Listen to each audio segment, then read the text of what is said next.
Tasya semalam bisa tidur ya? Bisa tidur. Apa yang menyebabkan itu sulit tidur? Sesak nafas ya. Ibu saya dengan Suswatona, saya yang merawat ibu di pagi hari ini untuk membantu ibu dalam mengatasi ibu yang sesak nafas ya dari keluhan yang ibu rasakan. Saya nanti bertugas dari jam 8 sampai dengan jam 2 yang masih akan membantu bisa di sini. Kalau ada masalah nanti bisa menyampaikan kepada kami. Tulang ibu bisa disebutkan identitasnya ya? Nama saya Anissa Amalia, saya lahir 15 Agustus 2003. Baik, sama dengan yang ada di gelangnya. Baik, kalau begitu saya akan bantu ibu untuk mengatasi ibu yang pada saat ini sedang sesak nafas. Jadi hasil pemeriksaannya memang semalam nafas ibu tidak terlalu cepat gitu ya, terus kelihatan memang sesaknya ya. Saya akan siapkan alatnya ibu. Nah, ini kita akan pasang asal kanul ya. Pasang asal. Jadi tadi karena pasiennya itu mengalami sesak nafas, maka akan kita pertama adalah bantu pasiennya untuk mengatasi sesak nafasnya ya. Nah, ini yang harus kita siapkan adalah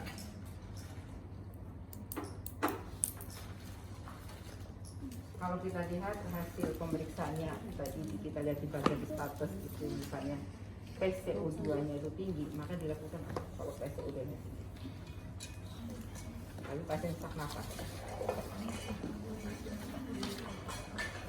PCO2-nya tinggi, kita harus keluarkan. Gunakan apa? Rebreathing atau non rebreathing? Non rebreathing. Non. PCO2-nya tinggi berarti harus dikeluarkan, ya nggak? Ya. Jadi apa harus kita pakai apa? Non rebreathing. Ya, non rebreathing. Ada tulisannya di sini. Non rebreathing. Ini ya. Jadi ini yang harus kita siapkan. Ini ada tulisan non rebreathing mas. Mana tadi kamu? Lagi.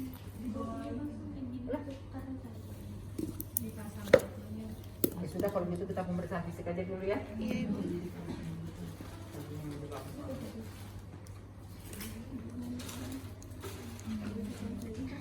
Baik ibu, kita akan karena ibu juga mengalami sesak nafas, kita akan lakukan pemeriksaannya dulu ya bu, sebelum ibu kita berikan untuk mengatasi sesak nafas.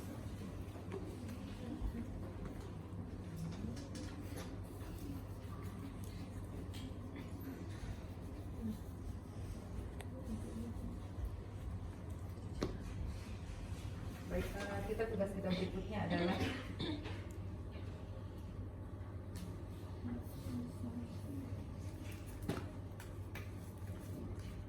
nggak perlu steril ya, prinsipnya adalah Bersih.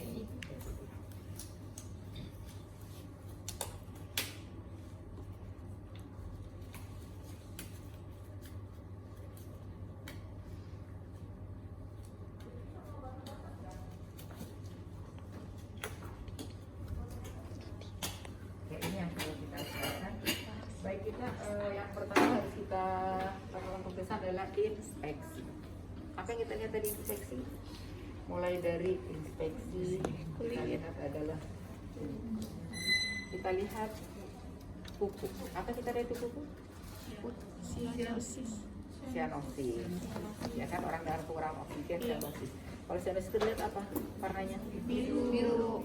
Pucat, ya kan? Pucat arah biru.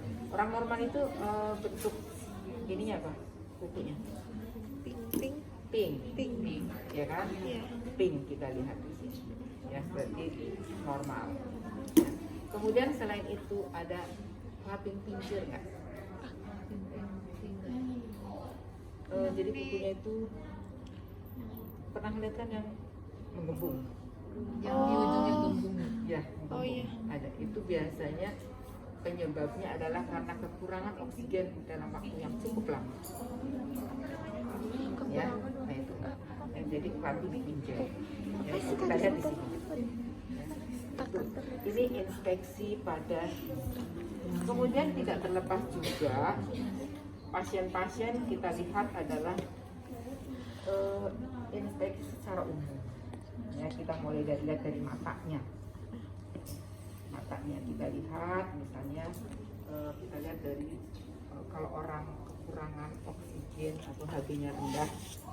HB itu kan meningkat oksigen, ya kan? Kalau orang HB-nya rendah berarti otomatis oksigennya juga akan rendah, gitu ya. Kita lihat kalau dari ini, dari konjungtiva, bisa dilihat apa? Maaf ya. Bagus, yang warnanya pink, ya kan? Iya. Kita lihat. Ini secara keseluruhan. Kemudian inspeksi yang berikutnya adalah inspeksi apa namanya? Cuping hidung. Kita lihat juga di bibirnya, ya kan? Bibirnya pucat atau tidak, gitu kan? Nah, kita kan kalau pasien pakai masker berarti harus dibuka. Ya, kita buka maskernya. Nah, kita buka maskernya, gitu kan? Kita lihat. Kemudian yang berikutnya adalah kita lihat inspeksi dada. Inspeksi dada, kita lihat apa yang diinspeksi dadanya. bentuk dadanya. Kan ini dibuka pasiennya, ya kan? Dibuka bajunya. Dibuka bajunya, kita lihat inspeksi apa saja ketika kita melihat dada. Bentuk dada. Apa? Bentuk dada. Kalau inspeksi dada kita lihat apa? Bentuk dada. Macam-macam bentuk dada, tahu kan? Maksudnya yang kemarin dibahas di teorinya. Barrel chest, terus barrel chest, ya kan? Nah, itu yang kita lihat. Ada nggak bentuk-bentuk dada seperti ini? Ya kan? Nah, itu kita lihat di sini. Itu kita lihat. Kemudian ada sikatrik nggak? Ada bekas-bekas luka nggak? Ada jaringan-jaringan parut nggak? Itu kita lihat semua. Nah, kemudian yang berikutnya kita lihat adalah inspeksi. Kita melihat pada saat dia inspirasi dan ekspirasi. Kita lihat di sini. Ya kan? Kita lihat, terlihat tidak di pasiennya apa namanya pada saat melakukan inspirasi dadanya itu berbarengan nggak kiri kanannya. Kalau pada pernapasan paradoks adanya fraktur di tulang iga paru yang normal, ya, itu akan duluan melakukan inspirasi, kemudian diiringi oleh paru yang abnormal, kan ada fraktur, gitu kan, baru diiringi ke angkat. Jadi normal dulu, baru itu kita lihat inspeksi pada saat melakukan apa namanya inspirasi dan ekspirasi, itu ya, paham ya? Lihat kembang kempis dadanya pada saat inspirasi, nah, itu inspirasi. Kemudian yang berikutnya adalah kita lihat setelah inspeksi apa? Palpasi. Palpasi adalah dengan raba. Raba itu artinya meraba. Maaf ya, kita raba ada masa enggak? Ya, kita raba semua, ya, sampai ke bagian dada. Nah, kita raba.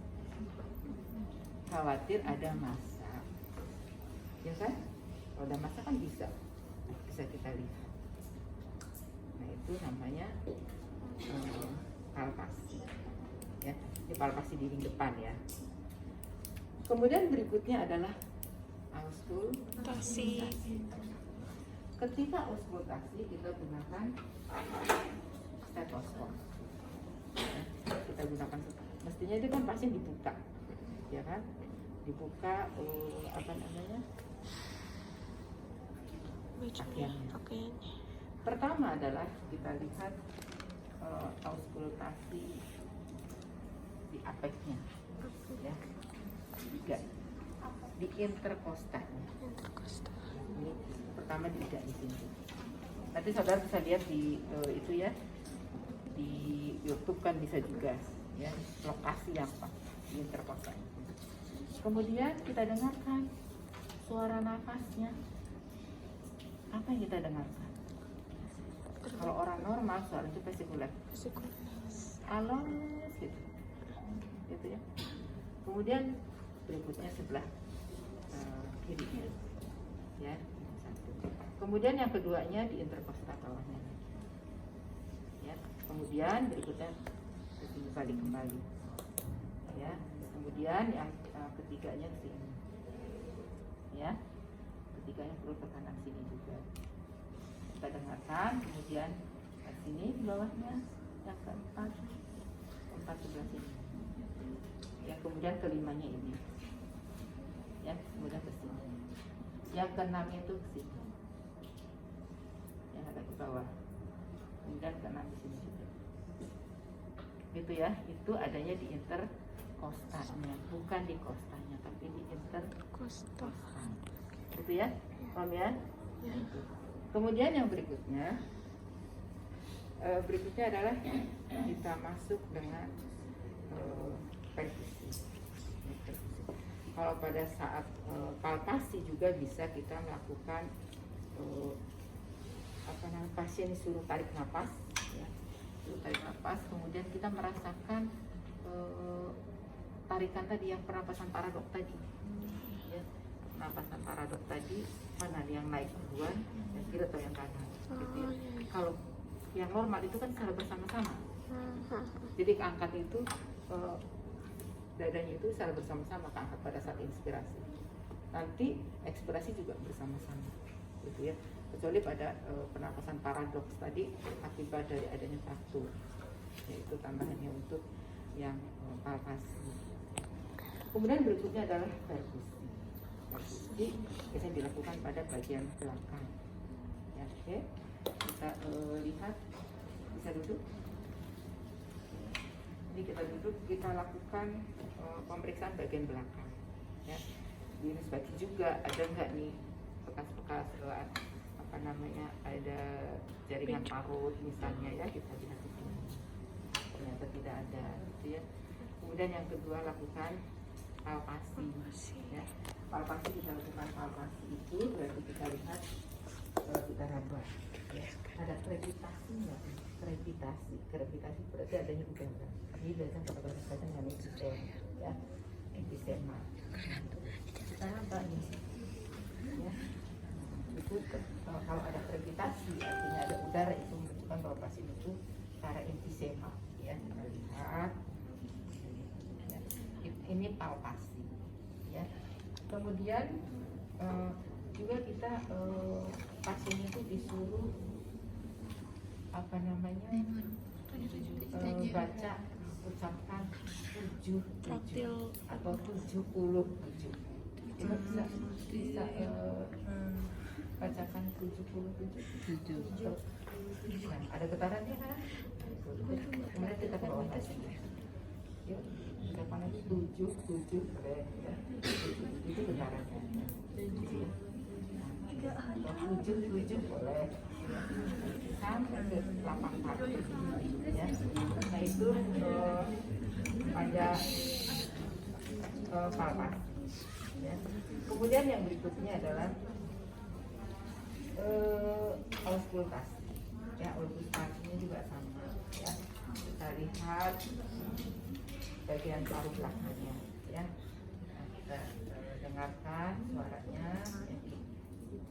Nah, kemudian yang keduanya, ya. Dan yang ketiga kita juga sini, pakai disuruh tarik nafas, ya.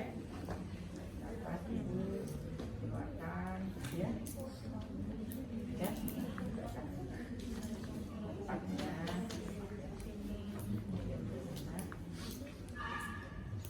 tenang itu bagus, ya.